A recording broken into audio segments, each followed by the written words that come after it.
जिसे करके आप भी लाखों करोड़ों कमा सकते हैं। जी हाँ, अगर आप भी वृंदावन में इन्वेस्ट करना चाहते हैं, कोई बिजनेस करना चाहते हैं, तो आप इन 5 कामों को जरूर कीजिए। अगर आपके पास पूंजी हो, कैपिटल हो तो सबसे पहली बिजनेस है धर्मशाला।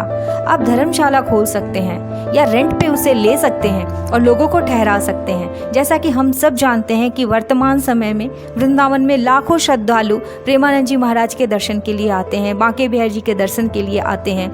ऐसी स्थिति में इतनी धर्मशालाएं नहीं हैं जो उनको रुकवा सके और वो सड़कों पे रहने को मजबूर हो जाते हैं। अगर आपके पास पैसे हैं, पूंजी है, तो आप धर्मशाला खोल सकते हैं। यह एक बहुत ही हाई डिमांडिंग बिजनेस है। आप इससे भी समझ सकते हैं कि इसके डिमांड और इसके प्रॉफिट को देख करके कई ब्रजवासी अपने घरों को धर्मशाला में कन्वर्ट कर रहे हैं। तो सोचो कि आपके लिए कितना फ़ायदेमंद हो सकती है। हमारा दूसरा बिजनेस आइडिया है आरओ वाटर प्लांट लगाना।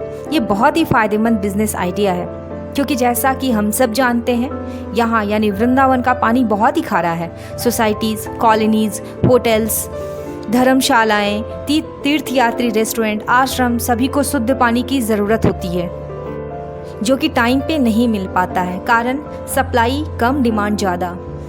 एक 20 लीटर की बॉटल सोसाइटीज़ में 100 रुपये की जाती है। सोचिए, तब भी सोसाइटीज़ को ठीक टाइम पे अवेलेबल नहीं हो पाती है, क्योंकि इतना ज़्यादा प्लांट वृंदावन में अवेलेबल नहीं है। अगर आपके पास पूंजी है तो आप वाटर प्लांट को स्टैब्लिश कर करके भी बहुत ज़्यादा पैसे कमा सकते हैं, और डेफिनेटली ये आपको बूम करके देगी, क्योंकि पानी की ज़रूरत एक दिन की नहीं होती है, वो हमेशा की होती है।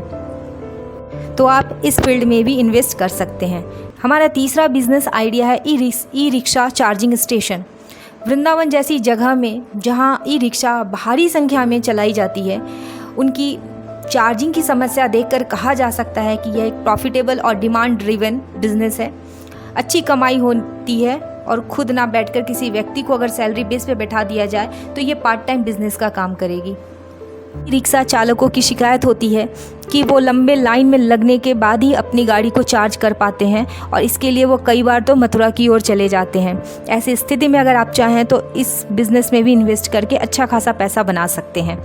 हमारा चौथा बिज़नेस आइडिया है लड्डू गोपाल की पोशाक, तुलसी माला।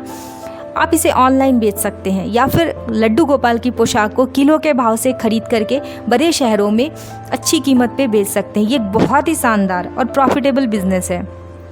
कईयों ने तो इसी बिजनेस को करके करोड़ों कमाए हैं, बिल्कुल गारंटी वाली बात है। और हमारा पांचवा और आखिरी बिजनेस आइडिया है होटल, रेस्टोरेंट और ढाबा खोलना। हाँ, इस बिज़नेस में पूंजी की ज़्यादा आवश्यकता होती है, पर ढाबा के लिए इतनी नहीं होती है। अगर आप भी अच्छा खाना, साफ़ सुथरी जगह प्रोवाइड करवा सकें तो ये सबसे ज़्यादा फ़ायदेमंद बिजनेस होने वाला है, क्योंकि लाखों श्रद्धालु सड़क पे होते हैं और उनकी एक ही शिकायत होती है कि यहाँ खाना अच्छा नहीं मिलता, खाना टेस्टी नहीं होता है, बैठने की जगह ये साफ़ सुथरी नहीं रखते हैं। अगर ऐसी स्थिति में आप इस फील्ड में आते हैं, इस बिज़नेस में आते हैं और अच्छा खाना, टेस्टी खाना आप खिलाते हैं लोगों को, शुद्ध सात्विक भोजन, तो डेफिनेटली ये आपके लिए बहुत लाभदायक बिजनेस साबित होने वाला है। आप ज़रूर सोचिए इस बारे में, क्योंकि वृंदावन में कोई भी काम आप शुरू करते हैं वो आपको लाखों की कमाई करके देता है। विश्वास नहीं है तो आप खुद यहाँ के लोगों से पूछना कि यहाँ हर बिज़नेस में कितना पैसा है। इसलिए अगर मौका मिले तो वृंदावन में ज़रूर निवेश करें। राधे राधे, जय श्री कृष्ण।